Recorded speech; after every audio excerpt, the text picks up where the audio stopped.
Halo semua teman-teman, selamat pagi, selamat siang, selamat sore, selamat malam dimanapun teman berada. Terima kasih atas waktunya sudah menonton video saya. Sebelumnya perkenalkan, nama saya Ferry Setiadi. Mungkin teman-teman bisa panggil saya Ferry. Di video kali ini saya akan menjelaskan tentang farmakologi obat asma. Jadi mungkin teman-teman udah kebayang ya asma itu apa. Mungkin orang awam mikirnya asma itu dia sesak. Oke, dia masuk salah satu gejalanya. Tapi kita harus tahu penyakit asma itu suatu penyakit pernapasan yang ditandai dengan inflamasi saluran pernapasan atau bronkus ya, yaitu menyebabkan aliran udara ke paru-paru menjadi kurang lancar. Yaitu dia mempunyai gejala yaitu mengi, batuk, konstruksi dada, sesak napas gitu ya. Selama berlangsungnya serangan asma, saluran pernapasan membengkak. Wow, kebayang nggak teman-teman dia membengkak gitu ya, yang seharusnya dia punya rongga terus dia membengkak.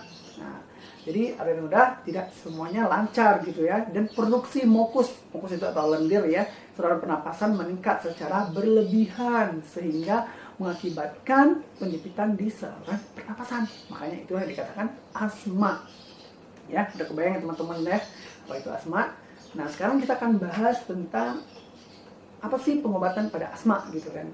Pengobatannya seperti apa gitu. Jadi di sini saya akan jelasin dulu cara kerja obatnya, yaitu pasti yang bekerja di bronkiolus. Nah, bronkiolus itu ada dilatasi dan vaskokonstruksi. Nah, dua poin ini yang kita akan bahas gitu ya. Nah, untuk dilatasi ini yang bisa kita bilang itu dia mengubah ukuran ya, yang dari yang sempit tadi bisa membesar gitu. Nah, untuk melegakan saluran pernapasan gitu ya. Di mana pada proses ini ada CMV. CMV ini yang bekerja di dilatasi ya. Nah, adanya CMV ini dari mana? Adanya ATV. ATV yang memberi yang bekerja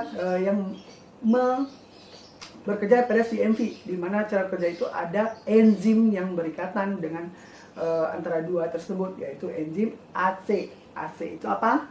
AC itu adrenalin skilase, gitu ya. Nah, di mana obat yang diberikan yaitu obat beta agonis. Nah, beta agonis ini bekerja di AC. Dia meningkatkan kerja AC untuk CMV.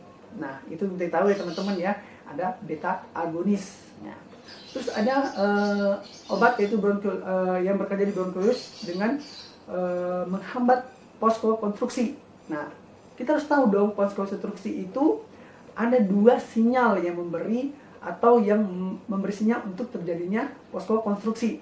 Ada sinyal adenosin, terus ada sinyal asetikolin. Nah, dua-dua ini harus kita hambat supaya tidak terjadi vaskokonstruksi.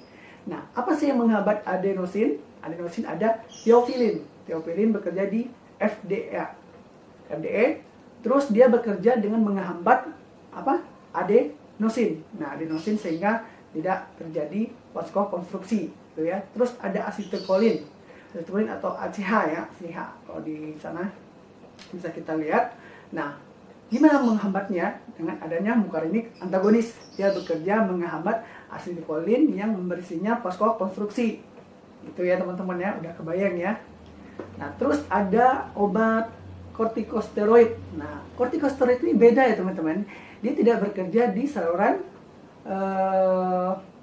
tidak bekerja di otot bronkiolus, tapi dia bekerja menghambat proliferasi sel limfosit dan eosinofil ke saluran pernapasan, sehingga dia menurunkan hiperaktivitas saluran pernapasan ya teman-teman, dan menurunkan jumlah ekserbasi pada asma. Ekserbasi itu ya perburukan pada asma gitu ya teman-teman. Nah, obat ini ada yang obat terkontrol, ada obat kontrol dan obat pencegahnya ya.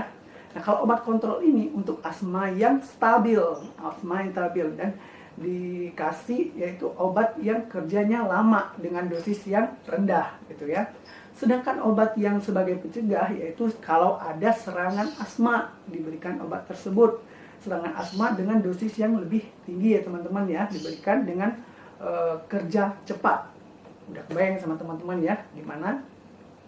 Nah, tahap terapi kontrolnya dulu teman-teman. Nah, terapi kontrol ini ada terapinya step 1, ada step 2, ada step 3, ada step 4, dan step 5 teman-teman ya.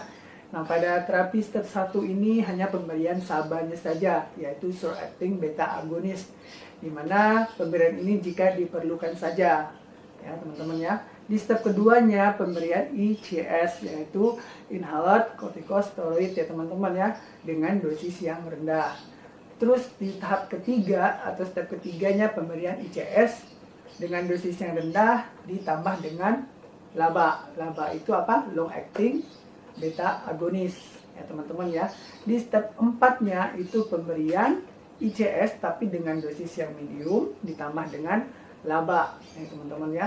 Dilanjutkan dengan step 5. Step 5 itu pemberian ICS tapi dengan dosis yang lebih tinggi ya teman-teman ya, ditambah dengan LABA. Jadi semua pemberian step itu tergantung dari kondisi pasien tersebut.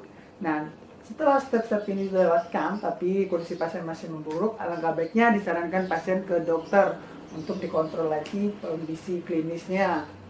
Nah, pada saat serangan asma, nah itu yang diberikan adalah golongan SABA. Golongan SABA yaitu short acting beta agonis ya teman-teman ya.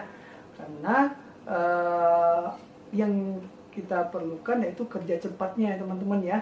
Nah, setelah itu pemberiannya ini pun adalah 5 sampai 20 pop untuk pemakaian inhalasinya teman-teman ya. Itu biasanya berlangsung selama 20 menit, diberikan setiap 20 menit selama 1 jam gitu ya teman-teman ya, 20 menit selama 1 jam. Nah, setelah itu kalau masih belum ada perbaikan atau terapinya gagal, disarankan langsung dibawa ke rumah sakit. Nah, di rumah sakit mungkin penanganannya lebih lengkap, dokternya lebih tahu pada kondisi klinis pasien, akan diberikan terapi-terapi yang lebih efektif pada pasiennya. Tapi biasanya digunakan yaitu intravena corticosteroid, terus MGS4 dan theophylline. Tapi dokter lebih tahu kondisi klinis pasien dan dia lebih tepat memberikan terapi obat apa saja yang dibutuhkan oleh pasien. Dan memang disarankan langsung dibawa saja ke rumah sakit. Baik teman-teman, udah paham? Sekian dari video yang saya sampaikan tentang terapi farmakologi obat asma. Semoga bermanfaat. Lebih dan kurang saya mohon maaf ya teman-teman ya. Saya ucapkan terima kasih. Selamat pagi, selamat siang, selamat sore, selamat malam. Terima kasih.